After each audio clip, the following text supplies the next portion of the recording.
എൻ്റെ പേര് അഭിരാമേജ്. ഞാനാണ് നിങ്ങൾക്ക് പൊളിറ്റിക്കൽ സയൻസ് കവർ ചെയ്യുന്നത്. അപ്പോൾ കഴിഞ്ഞ ക്ലാസ്സിൽ നമ്മളൊരു സെഷൻ കഴിഞ്ഞാൽ എന്തായിരുന്നു ദ എൻഡ് ഓഫ് ബൈപോളാരിറ്റിയുടെ ഇമ്പോർട്ടൻറ്റ് ടോപ്പിക്സ്. അപ്പോൾ നമ്മൾ ഇപ്രാവശ്യം നോക്കുന്നത് നമ്മുടെ സെക്കൻഡ് നമ്മുടെ തേർഡ് ചാപ്റ്ററായ എന്താണ് ദ US ഹെഗമണിയാണ്.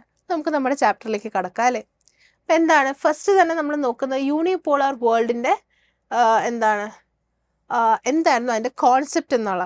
അപ്പോൾ എന്താണ് USSR എന്ന് പറഞ്ഞ ആ ഒരു പവർ അല്ലെങ്കിൽ ആ ഒരു റിപ്പബ്ലിക് ആ ഒരു റീജിയൻ്റെ ഡിസോൾവ് അല്ലെങ്കിൽ ഡിസിൻറ്റഗ്രേഷൻ കാരണം എന്താണ് സംഭവിച്ചത്, അതിൻ്റെ കോൺസെപ്റ്റ് എന്തായിരുന്നു? USA എന്ന പവർ അല്ലെങ്കിൽ USA എന്ന രാജ്യത്തിൻ്റെ അതിൻ്റെ സുപ്രീമസി അല്ലെങ്കിൽ അവർക്ക് എന്താണ് ഒരു റൈവലറി ഇല്ല, അവർ അൾട്ടിമേറ്റ് പവറായിട്ട് മാറി ഗ്ലോബലി. ഇപ്പം എന്താണ് following the end of cold വാറിൻ്റെ എൻഡിൽ എന്ത് സംഭവിച്ചു? The United State emerged as a dominant global power. എന്തായി? Dominant global power with no significant rival. അല്ലെങ്കിൽ ഇവരുടെ റൈവൽ ആരായിരുന്നു? USSR ആയിരുന്നു അല്ലേ ഇവരുടെ റൈവൽ. എന്നാൽ അതിൻ്റെ ഡിസോൾവ് അല്ലെങ്കിൽ അതിൻ്റെ ഡിസിൻറ്റഗ്രേഷൻ്റെ ഭാഗമായിട്ട് എന്ത് സംഭവിച്ചു? USSR became the dominant global power to challenge its influence. അതിൻ്റെ ഇൻഫ്ലുവൻസ് ചാലഞ്ച് ചെയ്യാൻ വേണ്ടി എന്താണ്, അവർക്കൊരു റൈവൽ ഇല്ലായിരുന്നു, അതൊരു യൂണിപോളാർ വേൾഡ് ആയിട്ട് മാറിയിരുന്നു. പിന്നീട് എന്താണ്, this period characterised by US supremacy is often referred to as unipolar world. മുമ്പ് എന്തായിരുന്നു? ബൈപോളാർ വേൾഡ് ആയിരുന്നു. USSR ഉണ്ട്, USA ഉണ്ട്. USSR പോയപ്പോൾ എന്താണ്, ഇതൊരു പോളാർ വേൾഡ് ആയിട്ട് മാറി. The shift towards unipolar world order began when during the first Gulf War. അതിൻ്റെ ഭാഗം അല്ലെങ്കിൽ ഗൾഫ് വാറിൻ്റെ തുടക്കമായിരുന്നു എന്ത്? യൂണിപോളാർ വേൾഡിൻ്റെ ഫോർമേഷൻ എന്ന് പറയുന്നത്. Where US took a leading role in global affairs, asserting its dominance on the world stage. US എന്ത് ചെയ്തു? US അവരുടെ അഭിപ്രായങ്ങൾ അല്ലെങ്കിൽ അവരുടേതായ കാര്യങ്ങൾ ബാക്കിയുള്ള രാജ്യങ്ങളിൽ വേൾഡിലേക്ക് അവരെന്ത് ചെയ്തു? അവർ അസേർട്ട് ചെയ്തു, അവർ കൊടുത്തിരുന്നു. Which dominated in the world stage.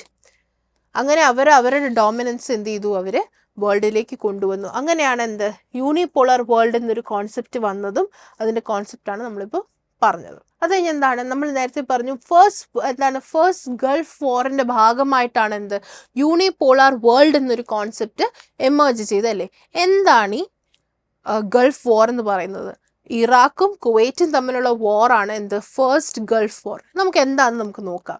The first gulf war began in August 1990. എപ്പോഴായിരുന്നു? August 1990 when Iraq under the leadership of Saddam Hussein, നമ്മൾ ഈ പേര് കേട്ടിട്ടുണ്ടാവും അല്ലേ, സദ്ദാം ഹുസൈൻ ഇൻവേഡഡ് കുവൈറ്റ്. എന്ത് ചെയ്തു? ഇറാഖ് സദ്ദാം ഹുസൈൻ്റെ ലീഡർഷിപ്പിൽ എന്ത് ചെയ്തു? അവർ കുവൈറ്റ് ഇൻവേഡ് ചെയ്തിരുന്നു. Diplomatic efforts to resolve the conflict peacefully failed. എന്ത് ചെയ്തു? അത് പീസ്ഫുള്ളി അവർ റിസോൾവ് ചെയ്യാൻ വേണ്ടിയിട്ട് നോക്കിയിരുന്നു, പക്ഷെ അത് എന്ത് ചെയ്തു? അത് മിസറബിളി അത് ഫെയിൽ ചെയ്തിരുന്നു. Prompting the United Nation to authorise military interference to free Kuwait. എന്ത് ചെയ്തു? അവർ ഒരു സന്ധി സംഭാഷണം നടത്താൻ നോക്കിയല്ലേ.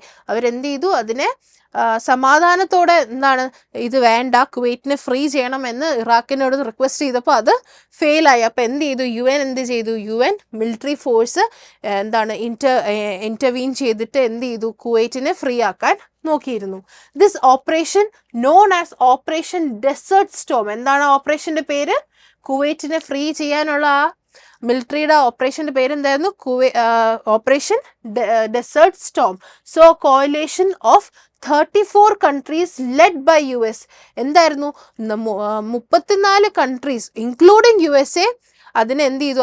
ആ ഒരു ഓപ്പറേഷനെ സപ്പോർട്ട് ചെയ്തിരുന്നു. Launched a massive military campaigning against ഇറാഖിനെ ആ സമയത്ത് എന്ത് ചെയ്തു? 34 കൺട്രീസ് അടങ്ങുന്ന ഒരു കോയിലേഷൻസ്.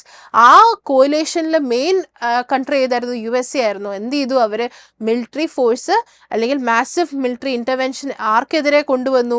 ഇറാഖിനെതിരെ കൊണ്ടുവന്നു. ഇതാണ് ഗൾഫ് വാർ എന്ന് പറയുന്നത്. പിന്നീട് എന്താണ് സംഭവിച്ചത്? General Norman led the UN coalition force. ആരാണ്? ജനറൽ നോർമൻ ആണ് ഈ ഒരു കോയിലേഷൻ ഫോഴ്സിനെ നയിച്ചത്. പിന്നീട് US പ്രസിഡന്റ് ആ സമയത്ത് ആരായിരുന്നു? George W.H. ബുഷ് ആയിരുന്നു ആ സമയത്തെ US പ്രസിഡന്റ്. ഏത് സമയത്ത്? സദ്ദാം ഹുസൈൻ ഇറാഖ് എന്താണ് ഇൻവേഡ് ചെയ്തപ്പോൾ president, US president, referred the conflict as marking the emergence of the new world order. അദ്ദേഹം എന്താണ് പറഞ്ഞത്? ഈ ഒരു എന്താണ് ഈ ഒരു കോൺഫ്ലിക്റ്റ് അല്ലെങ്കിൽ ഈ ഒരു വാറിന് എന്താണ്? It was the marking of the new emergence അല്ലെങ്കിൽ new emergence of the new world order എന്ന് ആര് പറഞ്ഞു? George W.H. ബുഷ് പറഞ്ഞിരുന്നു. Saddam Hussein in response to the international intervention call the conflict the mother of all battles. അദ്ദേഹം എന്ത് ചെയ്തു? ഇതൊരു world sensation അല്ലെങ്കിൽ ഇന്റർനാഷണൽ സെൻസേഷൻ ആയെന്ന് അറിഞ്ഞപ്പം സദ്ദാം ഹുസൈൻ എന്താണ് പറഞ്ഞത്? ദിസ് കോൺഫ്ലിക്റ്റ് അല്ലെങ്കിൽ this war is the mother of all battles എന്ന് പറഞ്ഞു. അപ്പൊ എന്താണ് US president George W.H. Bush പറഞ്ഞത്? Emergence of new world order എന്നും സദ്ദാം ഹുസൈൻ എന്താ പറഞ്ഞ? മദർ ഓഫ് ഓൾ ബാറ്റിൽസ് എന്നുമാണ്. തിരിഞ്ഞു പോരുത് കേട്ടോ.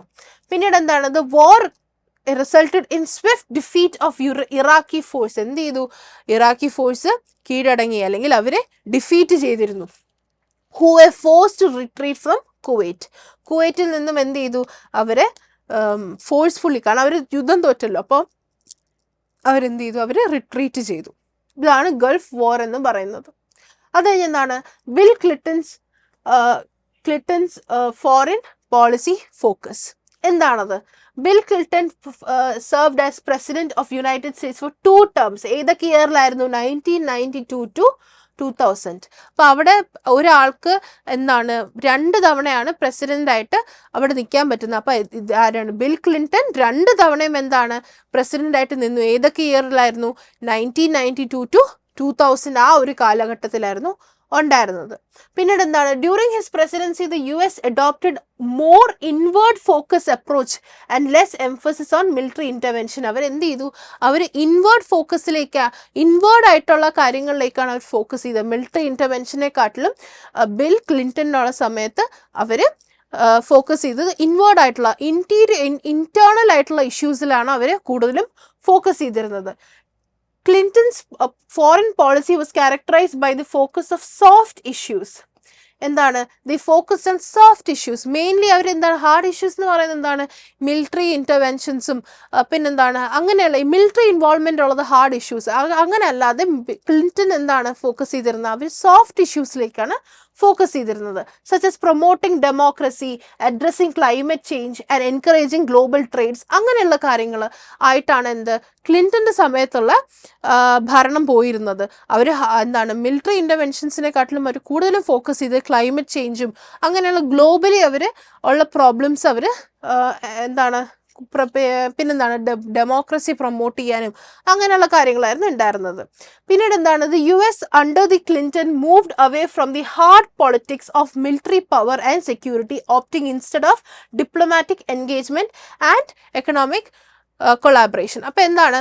ആ ഒരു സമയം വരെ, ക്ലിന്റൻ്റെ സമയം വരെ, ജോർജ് ബുഷൊക്കെ ഉണ്ടായിരുന്ന സമയത്ത് എന്താണ്? അവർ ഹാർഡ് പൊളിറ്റിക്സ് ആണ് അവർ നോക്കിയിരുന്നത്. എന്താണ്? മിലിറ്ററി ഇൻ്റർവെൻഷൻ ആണ്. അവരെന്ത് ചെയ്യും? മിലിറ്ററിനെ ഇൻ്റർഫിയർ ചെയ്യിപ്പിച്ചിട്ട് അങ്ങനത്തെ ഒരു രീതിയിലുള്ള പൊളിറ്റിക്സ് ആയിരുന്നു ആര് ഫോളോ ചെയ്തിരുന്നത്? US ഫോളോ ചെയ്തിരുന്നത്. അൺടിൽ ബിൽ ക്ലിന്റൺ വന്നപ്പോൾ എന്ത് ചെയ്തു?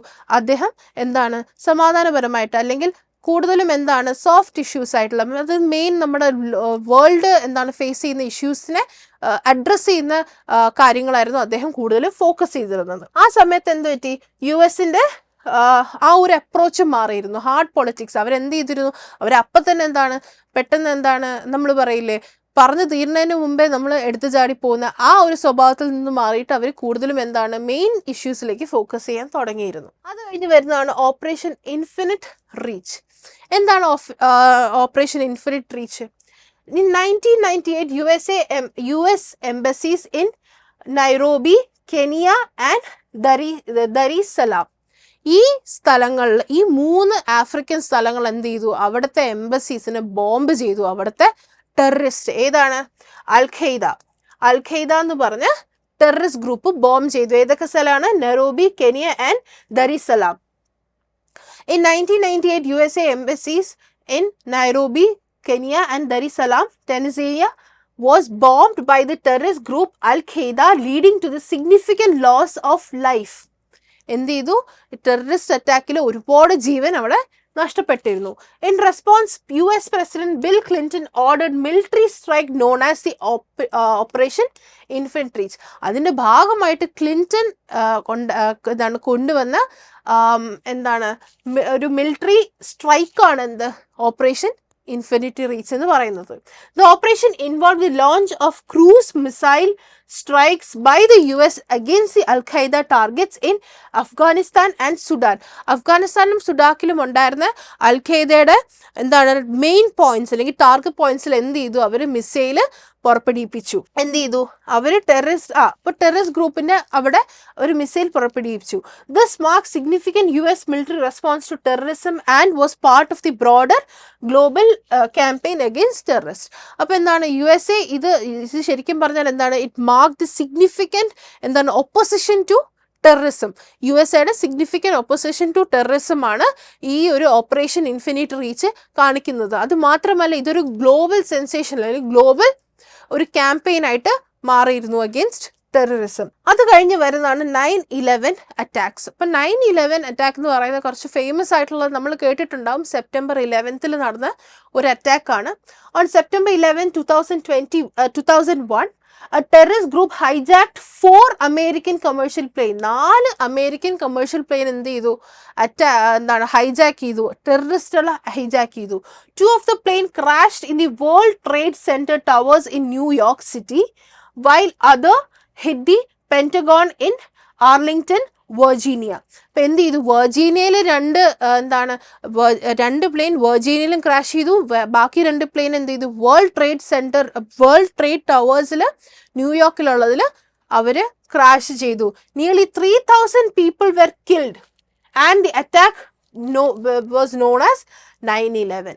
ഇതാണ് 9/11 ആയിട്ട് അറിയപ്പെടുന്നത്. പിന്നെന്താണ്, the event of 9/11 had profound impact on global security and led to US launching series of military and political response. ഇത് USA വല്ലാതെ ചൊടിപ്പിച്ച ഒരു ഇവന്റ് ആണ്. ഒരുപാട് പേര് ഇതിന്റെ ഭാഗമായിട്ട് മരിച്ചിരുന്നു. അതുകൊണ്ട് തന്നെ എന്താണ്, ഈ ഒരു അറ്റാക്ക് ഗ്ലോബലി ഇത് വലിയൊരു ഇമ്പാക്റ്റ് കൊണ്ടുവന്നതാണ്. അത് മാത്രമല്ല USA ഒരുപാട് പൊളിറ്റിക്കൽ ആൻഡ് സോഷ്യൽ റിഫോംസും ഇതിന്റെ ഭാഗമായിട്ട് കൊണ്ടുവന്നിരുന്നു. ഇനി ഗ്ലോബൽ വാർ ഓൺ ടെറർ. അപ്പം 9/11 ഭാഗമായിട്ട് ഒരുപാട് കാര്യങ്ങൾ മാറിയിരുന്നു, അല്ലെങ്കിൽ ഒരുപാട് കാര്യങ്ങൾ കൊണ്ടുവന്നു. In response to 9/11 attacks US president George W. Bush, മുമ്പായിരുന്നു ജോർജ് H.W. ബുഷ് ആയിരുന്നു സദാം ഹുസൈൻ്റെ സമയത്ത് ഉണ്ടായിരുന്നത്. അപ്പം ആ ഒരു സമയം തന്നെയാണ് George W. Bush launched the global war on terror. അദ്ദേഹം എന്ത് ചെയ്തു, ഗ്ലോബൽ വാർ ഓൺ ടെറർ അത് ലോഞ്ച് ചെയ്തു. An international military campaign aimed to eliminate terrorism world wide. ഈ ഒരു ഗ്ലോബൽ വാർ ഓൺ ടെറർ എന്ന് പറയുന്ന ആ ഒരു കോൺസെപ്റ്റ് അല്ലെങ്കിൽ ആ ഒരു റിഫോം അദ്ദേഹം കൊണ്ടുവന്നത് എന്തിനാണ്, to eliminate terrorism world wide. ലോകത്തിൽ നിന്ന് തന്നെ എലിമിനേറ്റ് ചെയ്യാൻ വേണ്ടിയിട്ട് ഏതൊക്കെയാണ്, താലിബാൻ, അൽ-ഖൈദ അങ്ങനെയുള്ള ടെററിസ്റ്റ് ഗ്രൂപ്പിനെ എല്ലാം ഇറാഡിക്കേറ്റ് ചെയ്യാൻ വേണ്ടിയിട്ടുള്ള ഒരു ഓപ്പറേഷനാണ് ഗ്ലോബൽ വാർ ഓൺ ടെറർ എന്ന് പറയുന്നത്. ആരാണ് കൊണ്ടുവന്നത്, ജോർജ് W. ബുഷ് ആണ്.